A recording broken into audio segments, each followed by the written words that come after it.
Hey y'all, we have been having some really rough weather. Days and days of this. My yard is a swamp. My poor plants are all flooded. And some of my peppers are laid over. But the tomatoes are doing okay with their trellis. I just need to get in there and help my peppers out. Maybe when we get a lull in this rain. And in fact, we're not done with it yet. We have another round coming in this afternoon. I wanted to take a quick run out into the garden just to make sure everything's holding up and talk about some changes and our next big projects. So let's see what's going on out here. So at a quick glance, it does seem like everything is doing okay, especially the things we had trellised, and everything is actually really enjoying the rainwater. This bed I was definitely a little concerned with. As you can see, we do have some things laying over, but nothing looks broken. I had ran out of string. That's why you see that one back there is strung up to the top. But pretty much this whole bed did not get that same treatment. So hopefully this pulls through. No, this bed has been planted and replanted a few times, so the plants are not as far along. You can see we were dealing with mite damage. That's kind of that discoloration you see right there. But some of the plants are looking healthy again. And look at this beauty. Believe that's the Queenie salmon zinnia. But I'm not really sure what to do with this bed and this bed. So this bed was originally our tester bed, and some things are doing really good. And we do actually still have some blushing tomatoes in there. But if you notice, a lot of the plants got hit really hard with the leaf spot. Normally I would come out and have started a spray routine in an attempt to keep everything looking really healthy, but I'm actually considering pulling the ones that don't look very well and just replanting with something else. I do have a whole bunch of things still waiting to be planted out, different varieties. I'd probably do more pepper varieties in here now that we're getting into the heat of summer if I do pull anything to plant. So that is definitely a project I'm considering. It's kind of like a full reset in that bed. Maybe not everybody. I mean, the garden paste does look like it's still setting fruit, so maybe let that one live. But definitely the ones like the banana legs back there. I mean, you can see they've produced a ton. We do have a small casualty here. I'm hoping if my string comes in today, I'll be able to maybe save that. I'd hate to lose another tomato plant, but same thing over here. You can see, despite our best efforts to string up most things, unfortunately, we do still lose things when we get these storms like this. The melon seems to have figured out what I wanted it to do, so that's good. I think these sunset runner beans are just absolutely gorgeous. I love that shade of pink and orange. So pretty. They all seem to be doing well. I need to get in here and really handle all this grass though before I have snakes visiting me religiously. Now when I was coming out to check on my hydroponics, I noticed something off. What is this? What happened here? the cherry falls, it was doing amazing, and now all of a sudden it's not. And I don't know what would have caused that. That's the only thing in the entire hydroponic system that looks like that. Now, in a perfect world, I would have already come out here again and sprayed, but with all this rain, it just doesn't make sense for me to do that right now. Oh, what do we have here? You'll see my friend there handle that. Coming around, you can see our volunteer kukuza, or as we call it, gugutza squash. We're actually training it. Decided to let it live, see what it does. It's growing up out of the grass there.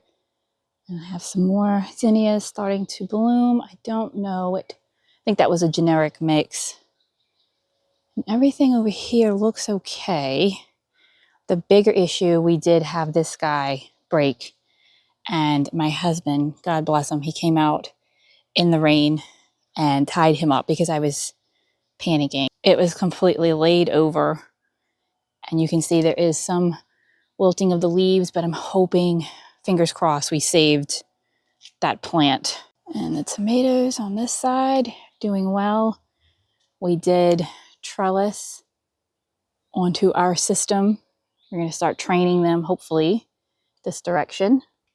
Still not really sure what to do with my pots. I think that's going to definitely be a project, some form of a build where we can get these set up and off of my patio, because they really don't get enough light here to do much of anything. And this side of the yard is a complete jungle. We have the 3 self-watering beds, and then a couple of grow bags down there, and my self-watering buckets. Now, the good thing with all this rain is I haven't had to come out and really fill these buckets. You can see they're still pretty full, and things are producing. I have a volunteer sweet potato coming up in there. That's sweet potato vine. And massive cucumbers that I really probably need to come harvest before the plants die off. This is all growing pretty chaotically. This is another bed that had a decent amount of mite damage, and you can see that tomato plant right there completely died off at the top. That is indicative of mite. Now, it does have this nice side shoot growing, which maybe I will attempt to save it by spraying that once all this rain passes and see if we can salvage that plant. Oh, I just realized I don't have stakes for these guys, so you can see it's laying over. So it's about this point in the year when things really start to either take off or die back. We are expected to have another supposedly late season cool front, which would be really an anomaly for our area, in another week. So I will see if that actually takes place. So another big project I need to work on is a complete greenhouse clean out. Yes, this is embarrassing that I let it get this way, but we've just been so busy with so much going on that this is what this looks like. And the reason I need to do a complete greenhouse clean out is that one of my son's science teachers was kind enough to offer us some free Silkie chicken eggs to hatch. And of course, me being the impulsive person that I am, I jumped on that opportunity. We were gifted 10 eggs, 8 of them hatched in our incubator. One of them unfortunately died a couple of days after hatching, but the rest of them are doing quite well. And they're about 4 weeks old, but right now they're currently in my living room area. I don't really know what you call that room, but I'd really like to get them outside. And I figured the greenhouse is kind of a safe place for them. It would be predator proof for sure. So I want to move their brooder out here, but I'm not going to do that with this looking like this in here. That's a big project that we're going to need to do. relatively quickly. And then I am going to replant in here. I'm not going to waste the planting space. I am going to replant some heat-loving things in here as well. This will end up being the temporary home for my chickens until they're ready to go into their coop. And the coop is actually not going to stay on this property. The coop will be on our homestead property. So another big project that I really want to tackle is my GreenStalk. I love the idea of vertical growing, but I haven't figured out a way yet to love this. If you have a vertical growing system, can you please spam me with what you like to grow in here? This mostly right now is growing sage, a little bit of thyme, and a whole lot of clovers. So I bought this, well, my husband bought it for me for my birthday a few years ago. And where I live in this backyard, it does not get equal parts of sun. Doesn't matter where I put this. And I didn't buy it with the rotating plate at the bottom, which was a mistake, especially for a yard with limited sun. So I really can only grow on half of it, which is fine. I'd still rather grow something in it rather than nothing. But I didn't find things thrived here. The other issue I ran into was dealing with the very hot temperatures, South Louisiana heat. I was having to come out and water several times a day, which is just not feasible during the summer.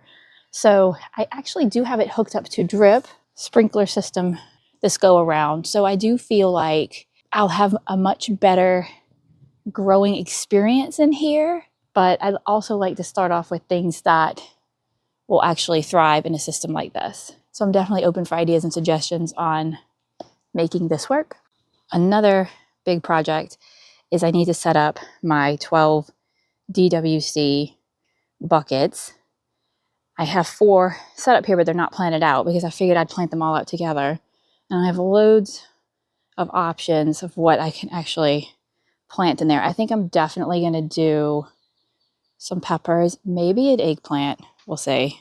Well, that's just to mention some of the projects that I have going on in this current backyard, but I also have several projects that I have going on out at the homestead property that I'm going to be filming later this week as well. I've got new beds that I'm actually going to be planting out with some summer things. I've got to stock our pond with our first fish. We've got to do a hive inspection on our bees. And then, of course, just doing a tour of my emergency backup garden over there. See how everything's going along because I don't currently live there. So we definitely have a whole lot of projects that we're working on. We're just waiting for the weather to cooperate with us. And hopefully we will get a break in the rain shortly. If you like this video, go ahead and give it a thumbs up. And if you're into gardening and homesteading content, I encourage you to subscribe. And until next time, stay blessed.